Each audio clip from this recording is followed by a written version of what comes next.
Hello, you guys. We've made it now to the last set of notes in Unit 1. These are the Unit 1.3 notes. And these notes, we're going to look at enzymes in a lot more detail. We've mentioned enzymes a few different times throughout some of the previous videos, but in these notes, we're going to look into a lot more detail and go into a greater depth of what these enzymes look like and what they're doing and their function inside of living organisms.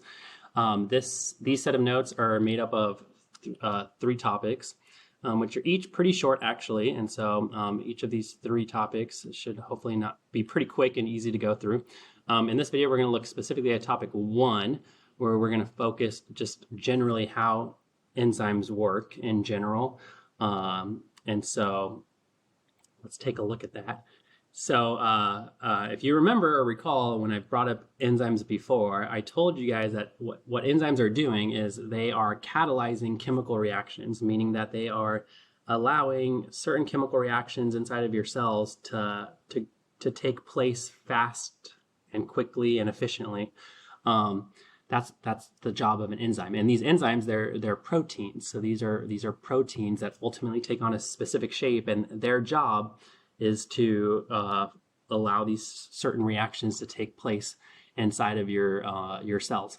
And so let's do a quick refresher on chemical reactions. So chemical reactions, just to remind you guys, this is when you're taking certain molecules, and those molecules are being turned into new molecules through chemical bonds being broken between atoms and then reformed between atoms in a different way to make these new molecules. And so ultimately you're taking certain molecules that you're starting with, and those atoms that are found in those molecules, they're bonded together, in this case usually by covalent bonds, or bonding these atoms together of these different elements in these starting molecules. And then in the chemical reaction, what's going to happen is we're going to break those bonds apart. We're going to take those atoms and break them apart from each other, those bonds, and then we're going to form new bonds between them, so that we end up with new molecules. So that's basically what's happening in a chemical reaction. So here's an example with photosynthesis, taking these starting molecules, 6 carbon dioxide molecules and 6 water molecules, ultimately are going to be used to make a glucose molecule and 6 oxygen molecules. But that's basically just taking these atoms and then breaking them apart in these starting molecules and then putting them together in a different way, forming new bonds in these new molecules. Now in a chemical reaction, well, a chemical reaction, we summarize it with a chemical equation. So this is called a chemical equation, and so is this right here. It's showing you basically a summary of what's taking place from beginning to end. Now, the chemicals that are shown on the left side of the arrow, those are called reactants. So reactants are the molecules that you're starting with at the beginning of the reaction. And then on the right side of the arrow, you have what's called the products. And these are the chemicals that we're ending with once this reaction is done. And so, and then one more thing that we need to talk about before we get into enzymes is this idea of activation energy. And so, every chemical reaction that exists has what's called an activation energy.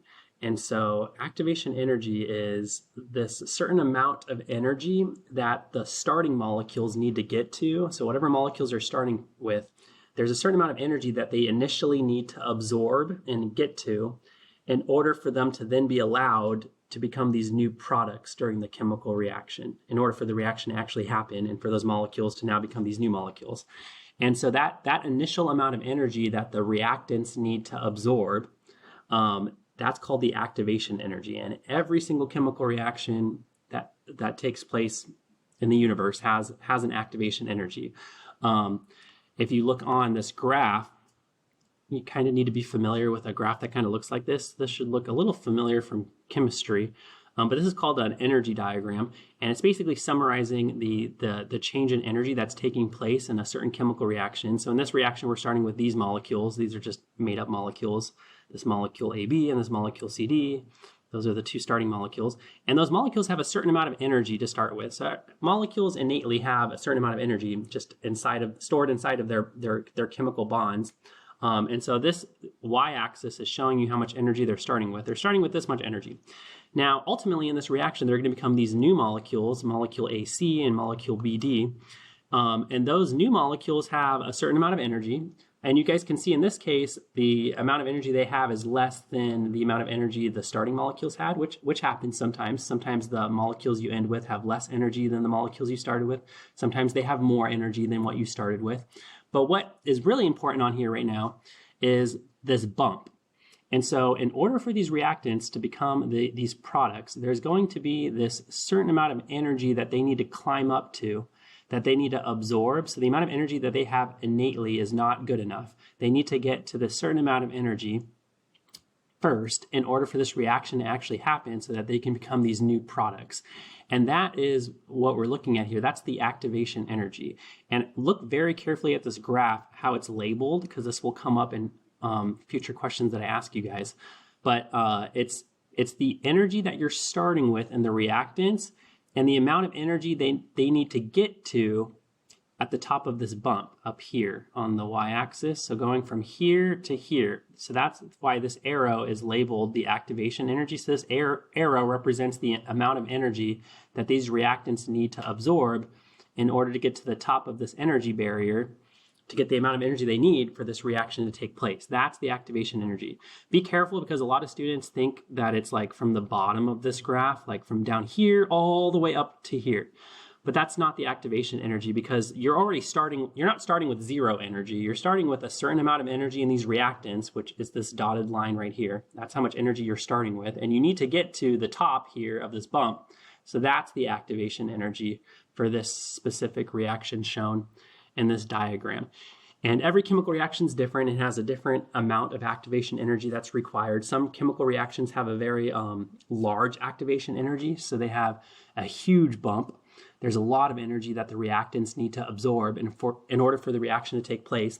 And for those reactions, the ones that have a large activation energy, if reactions have a large activation energy, that means that that reaction is going to take place very slowly. It means that that reaction it's going to be very hard for that reaction to take place because there's so much energy the reactants need to absorb in order to get to that energy they need to get to. And so reactions with large activation energies occur very slowly. Now, if you have a reaction that has a small activation energy, so in a different reaction, let's say that there's a very small bump, there's not a lot of energy the reactants need to absorb, there's a small activation energy, that's going to be a reaction that can take place a lot easier, more easily. And so that's going to happen a lot faster. Those reactants are very easily going to find and absorb the energy they need to get to because it's not a lot of energy they need to get to in order for the reaction to take place. So just know that reactions with lower activation energies are going to occur more quickly or faster. And usually this energy there is coming from usually the heat or thermal energy that's around these molecules. They can absorb that thermal energy from their surrounding and use it to get to that energy they need to get to in order for those reactions to take place. Now this leads us finally to enzymes and what they're doing. And so an enzyme is a protein. Again, I want to emphasize that enzymes are proteins that are chains of amino acids that fold them into a specific shape. And these are specifically proteins whose job is to catalyze reactions or act as catalyst inside of your cells and living organisms. Now, a catalyst, this is a chemistry term. A catalyst just generally refers to any substance that allows a chemical reaction to go faster, that increases the rate of a reaction. And it's doing that by lowering the activation energy. So because that substance is there, that activation energy actually becomes lower. When that catalyst is present, the activation energy is lower, and that is going to allow the reaction to happen more easily, which is going to result in the reaction happening faster because the activation energy is lower, and so that means the reaction is going to happen more easily. That's what a catalyst is doing. And so enzymes, they're exactly that. Enzymes are catalysts. They are lowering the activation energy for chemical reactions, which are going to allow these certain reactions inside of your body to happen more quickly because now it's easier. They don't need as much energy now. And so that's what we see in living organisms. We see these enzymes, which are acting as catalysts inside of cells on this planet, allowing chemical reactions to take place way faster than they normally would had those enzymes not been present. And so if you guys look at this graph, I just want to point out, like, this black line represents that's kind of like showing the reaction without an enzyme. And so you're starting with this much energy, you're ending with this much energy, and the reactants and the products. But the bump, you can see the bump, the activation energy without the enzyme would be this arrow right here. You need to go from this starting amount of energy to the top here. So this is the amount of energy you need to absorb according to this diagram without the enzyme. Now look what happens with the enzyme. Let's say the enzyme is present. And so now there is an enzyme present in this chemical reaction. We added an enzyme.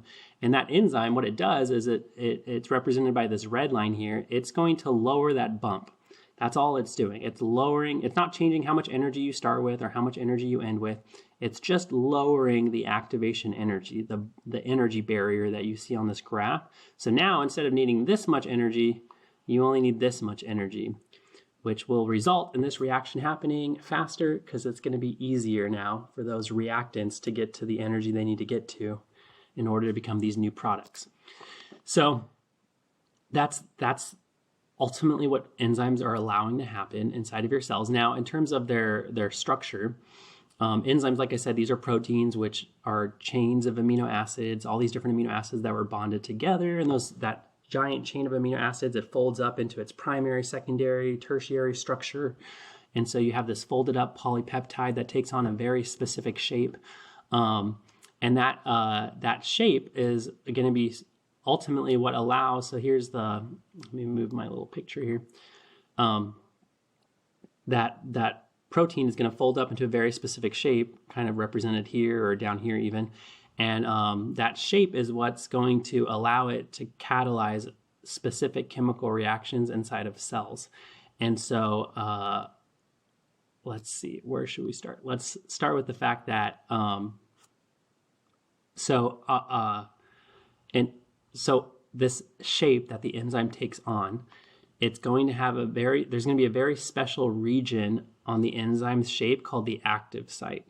And this is where all the magic's going to happen, the active site. So this is a special part of the enzyme's shape. And this part is important because this is where the enzyme is going to find those starting molecules and bind to them. It's going to physically latch on to these starting molecules, these reactants, these molecules you're starting with. And then by finding these molecules, these reactants, and binding to them, the enzyme is then going to allow those molecules to more easily become products once it grabs onto them and helps them out. And so those reactants are going to bind here to the active site. And when we're talking about a reaction that's catalyzed by an enzyme, those reactants, we call them substrates. So a substrate is the reactants that an enzyme is binding to. So like if this enzyme was helping this reaction take place right here, then the reactants would be, the substrates would be CH4 and O2. Those are the molecules those are the reactants that the enzyme needs to bind to.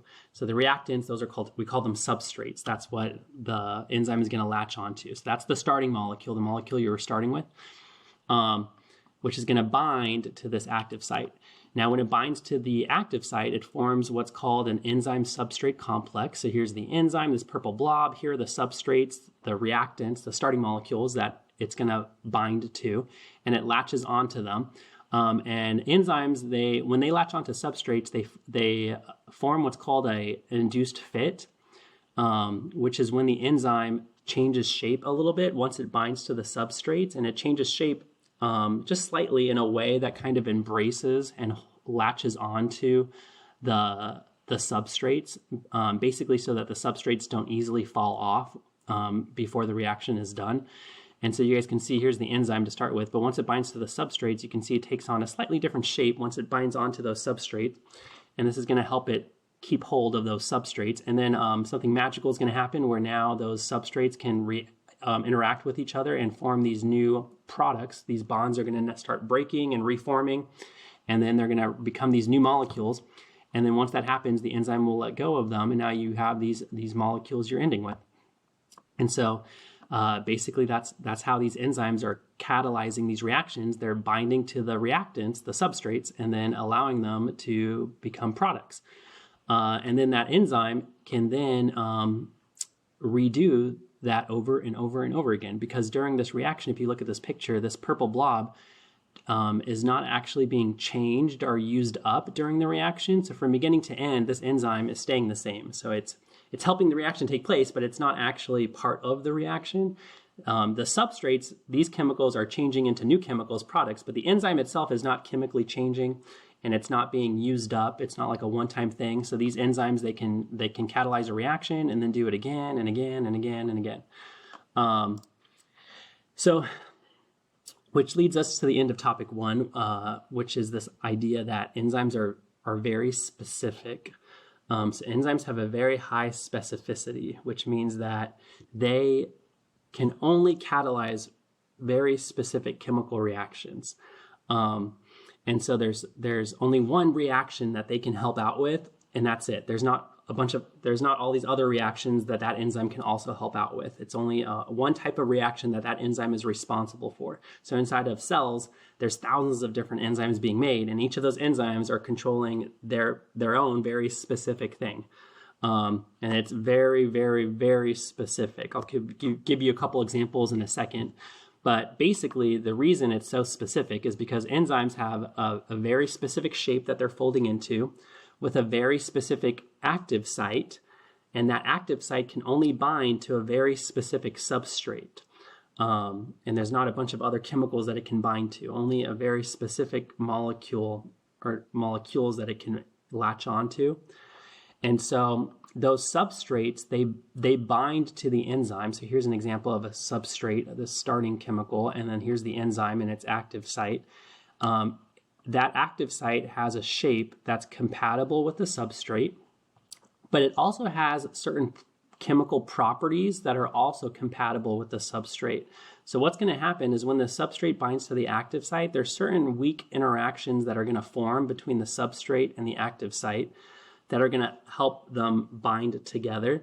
And those weak interactions include things like ionic bonds that some enzymes can form with their substrate. Some of them form specific hydrogen bonds with their substrate, or some of them have polar or nonpolar interactions that are taking place that are allowing them to come together or bind with one another. And so these weak interactions are kind of allowing the enzyme to temporarily hold on to the substrate. So to summarize, every enzyme has a specific active site that has a specific shape and a specific set of chemical properties that allow it to form these weak interactions with a specific substrate. And so that's why these enzymes can only work with certain chemical reactions. And so for an enzyme-mediated chemical reaction to occur, it's saying that the shape and the charge of the substrate, the shape of this substrate and the chemical properties of this substrate, like its charge and ability to form hydrogen bonds and its polarity, all of that needs to be compatible with the active site of the enzyme in order for this to work. And so here's a couple examples of how specific these enzymes are, just to give you guys an idea. So here's an example with lactase. So lactase binds to this disaccharide called lactose. So lactose is a disaccharide. It's a carbohydrate. It's two monosaccharides bounded together. This is the sugar found in milk. And so there's these two monosaccharides bonded together. It's called, one of them is glucose and one of them is galactose. So here's a disaccharide. We talked about this in topic 1 of the last set of notes. And it can bind to lactose, and then by binding to lactose, it actually helps catalyze the reaction that breaks them apart. There's a hydrolysis reaction that breaks the bond between them, and so now you have glucose and galactose separated from one another, and this can now be easily digested into your body with the help of this enzyme. Now, that lactase, like I said, is very specific and only can do that reaction. So here's an example where it can't help out. Like here's maltose. Maltose is also a disaccharide, but it's made of two glucose. This is glucose and glucose bonded together, but it's also a disaccharide. But this disaccharide, it can't break the bond between these two monosaccharides. So lactase can't do anything with maltose. And that's because lactase is very specific and can only catalyze the reaction of this very specific disaccharide breaking down into two monosaccharides. It can't take this different disaccharide and break it apart. Or here's one last example. This is amylase. Amylase is an enzyme who breaks the bonds between glucoses and starch. So starch is a polysaccharide found in plants. It's used to store energy. We talked about this also in the last set of notes. But this enzyme can break these glucoses apart in starch. But cellulose, which if you guys remember, cellulose is also found in plants. It's a polysaccharide found in plants, and it's also made of a bunch of glucoses. But amylase cannot break these glucoses apart. So here's another interesting example where it's just a bunch of glucoses bonded together in starch and a bunch of glucoses bonded together in cellulose. But in starch, amylase can break these bonds, but in cellulose, it cannot break these bonds because it's very specific. And that has to do with the glycosidic linkages between them. If you guys remember, there's two different versions of glucose, the alpha and beta glucoses. And so in starch, there's a certain pattern of these bonds between them that amylase is compatible with, but it's not compatible with this pattern of bonds found in cellulose. And so again, just know enzymes very specific. And the name of an enzyme, so enzymes have names, and that name usually is referring to how specific that enzyme is. And so the name of an enzyme always ends with the suffix ase. Most of the time, almost all the time. There's some exceptions, but usually when you guys see a word that ends with ase, like lactase or ATP synthase or amylase, these are enzymes. Enzymes, the ending of their name ends with ase, and their name usually refers to the substrate that they bind to or the type of reaction that they catalyze. So like I said, lactase, well, he binds to lactose. That's hence his name. And then here's another enzyme called ATP synthase. ATP synthase is an enzyme who catalyzes a reaction that makes ATP. So his job is to synthesize ATP. So hence his name is ATP synthase. That's the reaction that he's doing. But yeah, that's basically it for topic 1. Hopefully that all makes sense so far. Anyway, I'll see you guys later. And please watch the videos for topic 2 and 3.